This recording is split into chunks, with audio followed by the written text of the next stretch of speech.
Numbers chapter 19. The water of cleansing. The Lord said to Moses and Aaron, "This is a requirement of the law that the Lord has commanded. Tell the Israelites to bring you a red heifer without defect or blemish, and that has never been under a yoke. Give it to Eleazar the priest. It is to be taken outside the camp and slaughtered in his presence.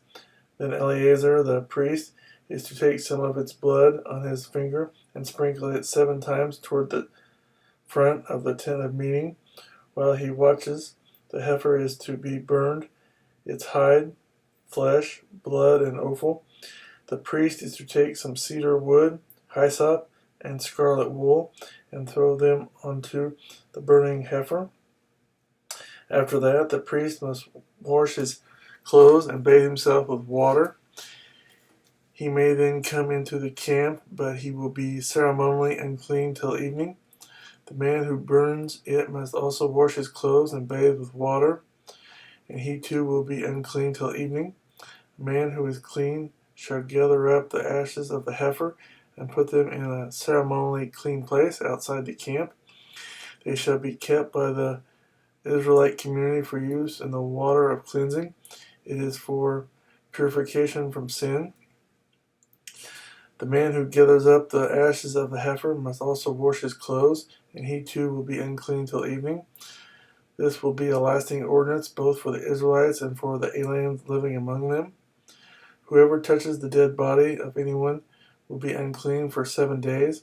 He must purify himself with the water on the 3rd day and on the 7th day, then he will be clean. But if he does not purify himself on the 3rd and 7th days, he will not be clean. Whoever touches the dead body of anyone and fails to purify himself defiles the Lord's tabernacle. That person must be cut off from Israel, because the water of cleansing has not been sprinkled on him. He is unclean. His uncleanness remains on him. This is the law that applies when a person dies in a tent.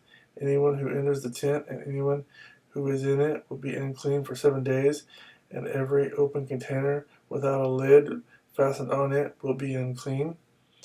Anyone out in the open who touches someone who has been killed with a sword, or someone who has died a natural death, or anyone who touches a human bone or a grave will be unclean for 7 days. For the unclean person, put some ashes from the burned purification of offering into a jar and pour fresh water over them. Then a man who is ceremonially clean is to take some hyssop, dip it in the water, and sprinkle the tent and all the furnishings and the people who were there. He must also sprinkle anyone who has touched a human bone or a grave, or someone who has been killed, or someone who has died a natural death. The man who is clean is to sprinkle the unclean person on the 3rd and 7th days, and on the 7th day he is to purify him.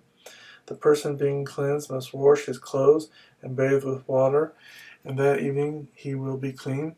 But if a person who is unclean does not purify himself, he must be cut off from the community, because he has defiled the sanctuary of the Lord. The water of cleansing has not been sprinkled on him, and he is unclean. This is a lasting ordinance for them. The man who sprinkles the water of cleansing must also wash his clothes, and anyone who touches the water of cleansing will be unclean till evening. Anything that an unclean person touches becomes unclean, and anyone who touches it becomes unclean till evening.